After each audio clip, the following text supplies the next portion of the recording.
Tokyo के एक apartment में सुजुकी परिवार रहता है, लेकिन इस परिवार में आपसी लगाव लगभग खत्म हो चुका है। एक दिन मित्सु के पिता सासाकी गांव से ताजी सब्जियां और मछली भेजते हैं और कहते हैं कि तुम लोग मिलने भी नहीं आते। मित्सु अपनी बेटी यूई से दादा से बात करने को कहती है, लेकिन वह मना कर देती है और मछली की बदबू की शिकायत करने लगती है। कॉल खत्म होने के बाद मित्सु मछली बनाने की कोशिश करती है, लेकिन उसे छूने तक की हिम्मत नहीं होती। उसके पति योशियुकी भी हाथ लगाने से मना कर देते हैं, इसलिए मछली फ्रीजर में रख दी जाती है। थोड़ी देर बाद सब्जियों पर कुछ देखकर पूरा परिवार घबरा जाता है, लेकिन बाद में पता चलता है कि वो कोई कीड़ा नहीं बल्कि यूई की नकली पलकें थीं। फिर भी किसी को किसी चीज की परवाह नहीं होती। योशियुकी बस खाने की मांग करता रहता है। यूई अपने फोन में व्यस्त रहती है और आखिरकार मित्सु ही सब संभालती है। तभी बेटा केंजी घर आता है। वह किसी से बात तक नहीं करता, अपना फास्ट फूड दिखाता है और सीधे कमरे में जाकर हेडफोन लगाकर बैठ जाता है। दोनों बच्चे पूरे दिन सिर्फ मोबाइल में लगे रहते हैं। मित्सु बढ़ते मोबाइल बिल की चिंता जताती है और योशियुकी से बच्चों को समझाने के लिए कहती है, लेकिन उसका ध्यान सिर्फ टीवी पर होता है। अगली सुबह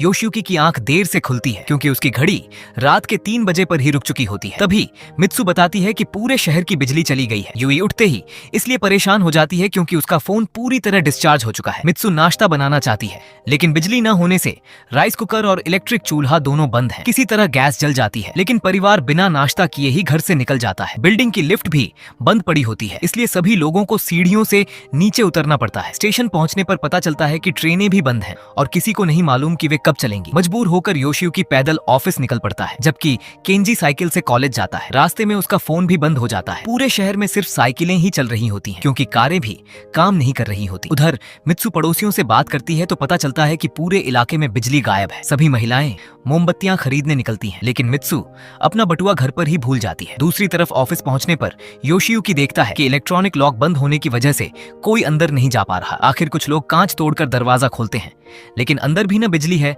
न कंप्यूटर, इसलिए कोई काम नहीं हो पाता। स्कूल में यूई देखती है कि ज्यादातर बच्चे देर से पहुंचे हैं और किसी का भी फोन काम नहीं कर रहा। कई टीचर भी नहीं आ पाए, इसलिए पढ़ाई लगभग ठप पड़ जाती है। केंजी के कॉलेज का भी यही हाल होता है। इस बीच मित्सु किराने की दुकान पहुंचती है तो तैयार खाना पहले ही खत्म हो चुका होता है। लोग मोमबत्तियां, पानी और जरूरी सामान तेजी से खरीद रहे होते हैं, इसलिए वह भी वही सामान ले लेती है। तभी घोषणा होती है कि बिजली न होने की वजह से कार्ड से पेमेंट नहीं होगी, सिर्फ नकद पैसे ही चलेंगे। सभी लोग एटीएम की तरफ दौड़ते हैं, लेकिन वे भी बंद पड़े होते हैं। उधर ऑफिस में कई घंटे बेकार बैठने के बाद कर्मचारियों को घर भेज दिया जाता है। दोबारा पैदल चलने से बचने के लिए योशियुकी एक साइकिल खरीदता है, लेकिन बढ़ती मांग की वजह से उसकी कीमत कई गुना बढ़ चुकी होती है। घर लौटते समय वह एक बुजुर्ग महिला को सीढ़ियों पर थका हुआ बैठा देखता है, क्योंकि बार बार सीढ़ियां चढ़ना अब उसके लिए मुश्किल हो गया था। रात को पूरा परिवार मोमबत्ती की रोशनी में खाना खाता है। योशियुकी कहता है कि अब जरूरत पड़ी तो कागज और पेन से ही काम करना होगा। पानी की सप्लाई भी बंद होने लगी थी, इसलिए टॉयलेट फ्लश करने के लिए बाल्टी से पानी डालना पड़ता था और रसोई में पानी न होने की वजह से मित्सु बर्तन भी नहीं धो पाती। इसी दौरान यूई मोमबत्ती की रोशनी में मैगजीन पढ़ते पढ़ते इतनी पास चली जाती है कि उसके बाल जल जाते हैं। कुछ देर बाद मित्सु सबको बालकनी में बुलाती है। पूरे टोक्यो में कहीं भी रोशनी नहीं होती, इसलिए आसमान में अनगिनत तारे साफ दिखाई दे रहे होते हैं। 2 दिन बीत जाते हैं, लेकिन बिजली अब भी वापस नहीं आती। मित्सु हाथ से कपड़े धो रही होती है। स्कूल में सिर्फ कुछ ही छात्र पहुंचते हैं और आखिरकार योशियुकी के ऑफिस में भी घोषणा कर दी जाती है कि बिजली आने तक कंपनी पूरी तरह बंद रहेगी। ऑफिस बंद होने के बाद योशियुकी देखता है कि उसका बॉस अपने परिवार के साथ पहाड़ों की तरफ जा रहा है, क्योंकि उसे उम्मीद है कि वहां खाना और पानी मिल जाएगा। तभी उसकी नजर एक चोर पर पड़ती है जो उसकी साइकिल चुराने की कोशिश कर रहा होता है। वह उसे तुरंत भगा देता है। उधर केंजी अपनी पसंद की लड़की से मिलने दूसरे शहर पहुंचता है, लेकिन वहां भी बिजली नहीं होती। जैसे ही वह लड़की को अपने परिवार के साथ शहर छोड़ते हुए देखता है, उससे मिलने की हिम्मत नहीं जुटा पाता। छिपने की कोशिश में उसकी साइकिल गिर जाती है और उसके पैर में चोट लग जाती है। इसी बीच मित्सु और उसके पड़ोसी घंटों तक पानी भरने के लिए वाटर ट्रीटमेंट प्लांट के बाहर इंतजार करते हैं, लेकिन कर्मचारियों का कहना होता है कि बिजली न होने से पंप बंद है और बिना शुद्ध किया हुआ पानी पीना खतरनाक हो सकता है, इसलिए वे पानी देने से मना कर देते हैं, जिससे लोगों का गुस्सा भड़क उठता है। दूसरी तरफ बैंक में योशियुकी को पता चलता है कि एटीएम और कार्ड पूरी तरह बेकार हो चुके हैं। अब पैसे निकालने के लिए पहचान पत्र और बैंक पासबुक जरूरी है और हर व्यक्ति सिर्फ सीमित रकम ही निकाल सकता है। ये सुनते ही भीड़ बेकाबू हो जाती है। धक्का मुक्की में योशियुकी के कागज गिर जाते हैं और उन्हें उठाते समय उसके नाक पर चोट लग जाती है। वह किसी तरह वहां से निकलता है। ब्लैकआउट का 7वां दिन आते आते हालात और भी खराब हो जाते हैं। दुकानों का सारा सामान खत्म हो चुका होता है, स्कूल बंद हो जाते हैं और आसपास के शहरों में भी खाने पीने की वही कमी होती है। अब बड़ी संख्या में लोग टोक्यो छोड़कर गांवों की ओर जाने लगते हैं। एक बेकार सी पड़ोसियों की मीटिंग के बाद मित्सु और योशियुकी अपनी बिल्डिंग की एक बुजुर्ग महिला का हाल जानने जाते हैं, लेकिन पता चलता है कि उसकी मौत हो चुकी है और उसका परिवार शव लेने आया है। ये देखकर दोनों फैसला करते हैं कि अब उन्हें भी टोक्यो छोड़ देना चाहिए। वे बच्चों को बताते हैं कि अब सब लोग दादाजी के गांव चलेंगे। यूई गांव जाने से मना करती है, लेकिन मित्सु उसे याद दिलाती है कि बचपन में उसे वही गांव और उसका समुद्र किनारा बहुत पसंद था। हालांकि अब उसे कुछ याद नहीं रहता। पूरा परिवार सामान पैक करने लगता है। निराश केंजी अपनी पसंद की लड़की की तस्वीर फेंक देता है। सभी अपने पास बचे पैसे इकट्ठा करते हैं। तब मित्सु बताती है कि उसने मुश्किल वक्त के लिए अच्छी खासी बचत छिपाकर रखी थी। घर छोड़ते समय उन्हें एक लावारिस कुत्ते के भौंकने की आवाज सुनाई देती है, लेकिन वे रुकते नहीं। केंजी और यूई अपनी अपनी साइकिल पर निकलते हैं, जबकि मित्सु योशियुकी के साथ चलती है। रास्ते में उन्हें हजारों लोग पैदल शहर छोड़ते दिखाई देते हैं। खाने पीने का सामान बेचने वाले मनमाने दाम वसूल रहे होते हैं। शुरुआत में योशियुकी खरीदने से मना करता है, लेकिन आगे जाकर कीमतें और बढ़ जाती हैं। आखिरकार मित्सु मोलभाव करके थोड़ा सामान सही दाम पर खरीद लेती है और परिवार वहीं बैठकर कुछ खा लेता है। आगे नदी किनारे वे एक आदमी को ढेर सारी मछलियां पकड़ते हुए देखते हैं, लेकिन उन्हें अब भी मछली से घिन आती है। जब वे सार्वजनिक शौचालय जाते हैं तो कई दिनों से सफाई न होने की वजह से इतनी बदबू होती है कि उन्हें मजबूर होकर झाड़ियों के पीछे जाना पड़ता है। काफी सफर के बाद परिवार एयरपोर्ट पहुंचता है, लेकिन वहां अफरा तफरी मची होती है। हवाई जहाज भी बंद पड़े हैं। पुलिस भीड़ को रोकने की कोशिश करती है, लेकिन कुछ लोग उन पर ही हमला कर देते हैं। शाम होने पर परिवार एक मोटल में रुकता है, जहां उन्हें कमरे के लिए बहुत ज्यादा पैसे देने पड़ते हैं। इसके बाद योशियुकी तय करता है कि अब आगे का पूरा सफर साइकिल से ही करना होगा, जिसे सुनकर यूई फिर शिकायत करने लगती है। अगली सुबह केंसी और यूई लाइब्रेरी से नक्शा लेने जाते हैं, लेकिन वहां सिर्फ बच्चों वाला नक्शा बचा होता है। केंजी हिसाब लगाकर बताता है कि गांव तक पहुंचने में लगभग 1 महीना लग जाएगा। उधर योशियुकी और मित्सु के लिए साइकिल ढूंढते हैं। एक चावल की दुकान पर उन्हें साइकिल मिल जाती है, लेकिन दुकानदार पैसे लेने से मना कर देती है। वह सिर्फ खाने पीने की चीजों के बदले सामान देती है। आखिरकार शराब की कुछ बोतलों के बदले उन्हें साइकिल और चावल की एक बोरी मिल जाती है। सफर दोबारा शुरू होता है, लेकिन ज्यादातर सड़कें बंद मिलती हैं और बच्चों वाला नक्शा किसी काम का साबित नहीं होता। इसलिए वे एक्सप्रेसवे का रास्ता चुनते हैं, जहां टोल वसूलने वाला कोई नहीं होता। वहां उन्हें सैकड़ों लोग शहर छोड़ते दिखाई देते हैं। कुछ देर बाद वे एक बंद पड़े मॉल के बाहर रात बिताने का फैसला करते हैं। इसी दौरान एक परेशान दंपति उनसे थोड़ा पानी मांगता है, लेकिन अपने सीमित सामान को बचाने के लिए मित्सु पानी छिपा देती है और योशियुकी मना कर देता है। उस ठंडी रात सबको नींद भी नहीं आती। तभी केंजी एक आदमी को उनका पानी चुराते हुए देखता है और उसका पीछा करते हुए एक सुरंग तक पहुंच जाता है। लेकिन जैसे ही वह उसे पकड़ने वाला होता है, उसे पता चलता है कि उस आदमी के साथ एक छोटा बच्चा भी है। ये देखकर केंजी उसका पानी वापस नहीं लेता और उसे जाने देता है। अगली सुबह परिवार उसी सुरंग को पार करने निकलता है। सुरंग के बाहर उन्हें कुछ अंधी महिलाएं मिलती हैं, जो लोगों को रास्ता दिखाने के बदले पैसे मांग रही होती हैं। अंधी महिलाएं पैसे लेकर लोगों को सुरंग पार करवाती थी। सुजुकी परिवार को लगा कि सीधी सुरंग में किसी की मदद की जरूरत नहीं पड़ेगी, इसलिए वे खुद ही अंदर चले जाते हैं। लेकिन घुप अंधेरे में उनका रास्ता भटक जाता है। वे बार बार छोड़ी हुई गाड़ियों से टकराते हैं और रास्ते में पड़ी मरी हुई जानवरों की लाशों पर पैर रख देते हैं। आखिरकार उन्हें वापस लौटना पड़ता है और एक अंधी महिला की मदद लेनी पड़ती है, जो उन्हें सुरक्षित सुरंग के बाहर पहुंचा देती है। ब्लैकआउट के 16वें दिन परिवार नदी किनारे रुककर कपड़े धोता है। उनके पास माचिस और पीने का पानी लगभग खत्म हो चुका होता है। परिवार के मना करने के बावजूद योशियुकी नदी का पानी पी लेता है। दोपहर में तेज तूफान आ जाता है और सभी लोग पुल के नीचे शरण लेते हैं। तेज हवा में उनका सामान और साइकिलें इधर उधर उड़ने लगती हैं। तभी नदी का गंदा पानी पीने की वजह से योशियुकी की तबीयत बिगड़ जाती है। तूफान थमने के बाद वे अपना बिखरा हुआ सामान इकट्ठा करते हैं। मित्सु का चश्मा टूट चुका होता है, चावल मिट्टी में मिल जाते हैं और एक साइकिल का टायर भी खराब हो जाता है। योशियुकी की हालत खराब होने पर परिवार पास के शहर पहुंचता है। माता पिता आराम करते हैं, जबकि केंजी और यूई एक सुपरमार्केट में घुस जाते हैं। वहां खाने का सामान, माचिस और टायर सब खत्म हो चुके होते हैं। उन्हें सिर्फ एक फ्लेयर, कैट फूड और बैटरी का शुद्ध पानी मिलता है। वापस आने पर यूई कैट फूड छकती है, लेकिन उसका स्वाद इतना खराब होता है कि वह तुरंत थूक देती है। वहीं केंजी अपने मोबाइल के सिलिकॉन कवर से साइकिल का टायर किसी तरह ठीक कर देता है। दिन बीतने के साथ परिवार बारिश में रहना और मजबूरी में कैट फूड खाकर गुजारा करना सीख जाता है। आगे चलकर उनकी मुलाकात सैथो परिवार से होती है, जिन्हें जंगल और पहाड़ों में रहने का अच्छा अनुभव होता है। वे उन्हें कई जरूरी सर्वाइवल तरीके सिखाते हैं, जैसे चट्टानों के बीच से साफ पानी ढूंढना, खाने को सुखाकर लंबे समय तक सुरक्षित रखना, कौन सी जंगली घास खाई जा सकती है और जरूरत पड़ने पर झींगुर तक खाना। सैथो परिवार का एक लड़का पुराने मैकेनिकल कैमरे से सुजुकी परिवार की तस्वीर खींचता है। यूई उसे अपना पता देती है ताकि बाद में वह फोटो भेज सके। इसके बाद दोनों परिवार कुछ समय तक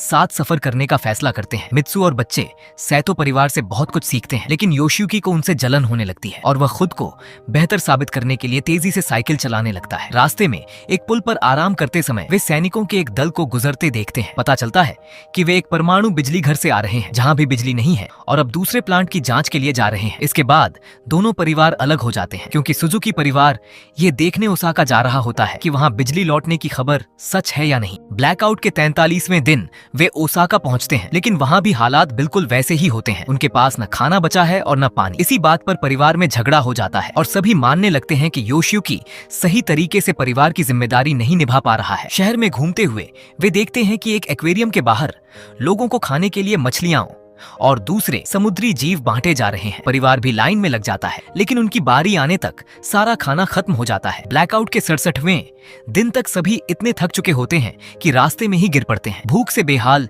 योशियुकी एक कीड़ा खाने की सोचता है। तभी उसकी नजर एक जंगली सुअर पर पड़ती है। पूरा परिवार मिलकर उसका पीछा करता है और काफी मशक्कत के बाद उसे पकड़ लेता है, लेकिन कोई भी उसे काटने की हिम्मत नहीं जुटा पाता। तभी किसान तनाका वहां पहुंचता है और एक ही वार में सुअर का काम तमाम कर देता है। तनाका उन्हें अपने घर ले जाता है, जहां वे कई दिनों बाद कुएं का साफ पानी पीते हैं। वह बताता है कि बिजली जाने से उसकी इलेक्ट्रिक बाड़ बंद हो गई थी और उसके सारे सुअर भाग गए। अगर सुजुकी परिवार उन्हें वापस पकड़ने में मदद करे तो वह बदले में उन्हें खाना देगा। परिवार तुरंत तैयार हो जाता है। तनाका उन्हें स्वादिष्ट नाश्ता खिलाता है, जिसमें स्मोक्ड पोर्क भी होता है। कई दिनों बाद इतना अच्छा खाना खाकर यूई की आंखों में आंसू आ जाते हैं। इसके बाद तनाका उन्हें सुअर का मांस काटने और सुरक्षित रखने का तरीका भी सिखाता है। शुरू में परिवार को घिन आती है, लेकिन जिंदा रहने के लिए वे ये काम भी सीख लेते हैं। मांस को छोटे टुकड़ों में काटकर नमक लगाया जाता है ताकि वह लंबे समय तक खराब न हो। नहाने के लिए कुएं से पानी निकालकर लकड़ियों की आग पर गर्म किया जाता है। रात में तनाका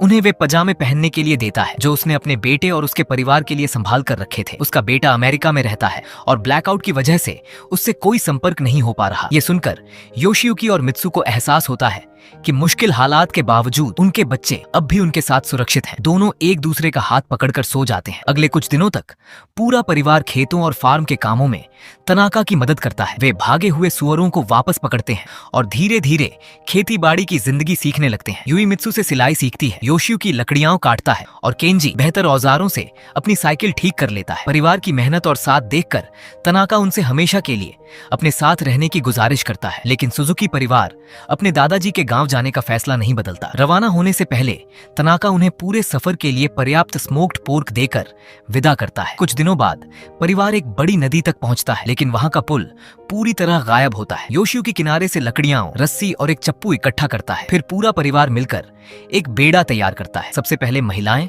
और सामान सुरक्षित दूसरी तरफ पहुंचाए जाते हैं। इसके बाद योशियुकी और केंजी साइकिलें लाने के लिए वापस लौटते हैं। तभी अचानक तेज बारिश शुरू हो जाती है। दोनों जल्दी जल्दी नदी पार करने की कोशिश करते हैं, लेकिन साइकिलों का वजन ज्यादा होने की वजह से बेड़ा टूट जाता है। केंजी तुरंत तैरकर किनारे पहुंच जाता है, लेकिन योशियुकी साइकिलें छोड़ने की बजाय बेड़े को पकड़े रहता है। आखिरकार तेज बहाव उसे पानी के नीचे खींच लेता है और परिवार बेबस होकर उसे नदी में बहते हुए देखता रह जाता है। बारिश रुकने के बाद केंजी अपने पिता को ढूंढने निकलता है, लेकिन उसे सिर्फ उनकी चप्पलें मिलती हैं। ये देखकर पूरा परिवार टूट जाता है और सभी मान लेते हैं कि योशियुकी अब इस दुनिया में नहीं रहा। ब्लैकआउट के 94वें दिन वे रेलवे ट्रैक के सहारे आगे बढ़ रहे होते हैं। मित्सु इतनी दुखी होती है कि उसे चला भी नहीं जाता, इसीलिए केंजी उसे सहारा देकर आगे बढ़ाता है। रास्ते में जैसे ही वे स्मोक्ड पोर्क खाने बैठते हैं, एक भूखा कुत्ता उनके पास आ जाता है। यूई उसे खाना देना चाहती है, लेकिन केंजी मना कर देता है। तभी कुत्ता उसके हाथ से मांस छीनकर भाग जाता है। थोड़ी देर बाद और भी जंगली कुत्ते आ जाते हैं। एक डॉबरमैन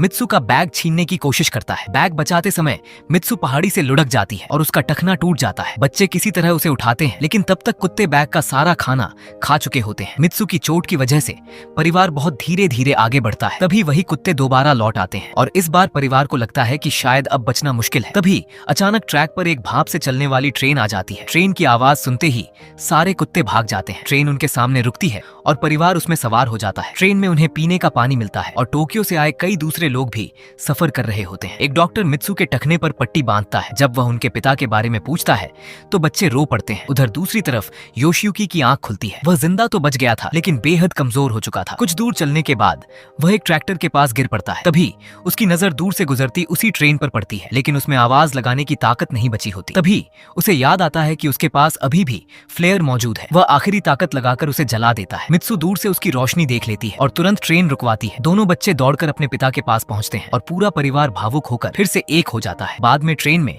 मित्सु योशियुकी को उसकी चप्पलें वापस देती है, लेकिन वह उन्हें फेंक देता है। सफर के दौरान जब ट्रेन एक सुरंग से गुजरती है तो इंजन का धुआं डिब्बों में भर जाता है। सभी लोगों के चेहरे काले हो जाते हैं और लंबे समय बाद पूरा परिवार खुलकर हंसता है। ब्लैकआउट के 108वें दिन आखिरकार सुजुकी परिवार दादाजी सासाकी के गांव पहुंच जाता है। अपने परिवार को सामने देखकर सासाकी की खुशी का ठिकाना नहीं रहता। 2 साल और 126 दिन बाद उनकी जिंदगी पूरी तरह बदल चुकी होती है। अब वे खेती करते हैं, मछलियां पकड़ते हैं और अपने उगाए हुए फल सब्जियों से खुशहाल जीवन जी रहे होते हैं। एक सुबह योशियुकी को अलार्म घड़ी की आवाज सुनाई देती है। वह बाहर जाकर देखता है कि कई साल बाद पहली बार बिजली वापस आ गई है। पूरे गाँव में लाइटें जल उठती हैं और लोग खुशी से बाहर निकल आते हैं। कुछ दिनों बाद टोक्यो में भी बिजली बहाल हो जाती है। टीवी पर विशेषज्ञ ब्लैकआउट की अलग अलग वजहें बताते हैं, जैसे सोलर फ्लेयर, पृथ्वी के बेहद करीब से गुजरा कोई धूमकेतु या फिर साइबर हमला, लेकिन असली कारण किसी को नहीं पता चलता। इस भयानक हादसे ने सुजुकी परिवार को पूरी तरह बदल दिया था। अब वे एक दूसरे के साथ ज्यादा समय बिताते हैं, हर काम मिलकर करते हैं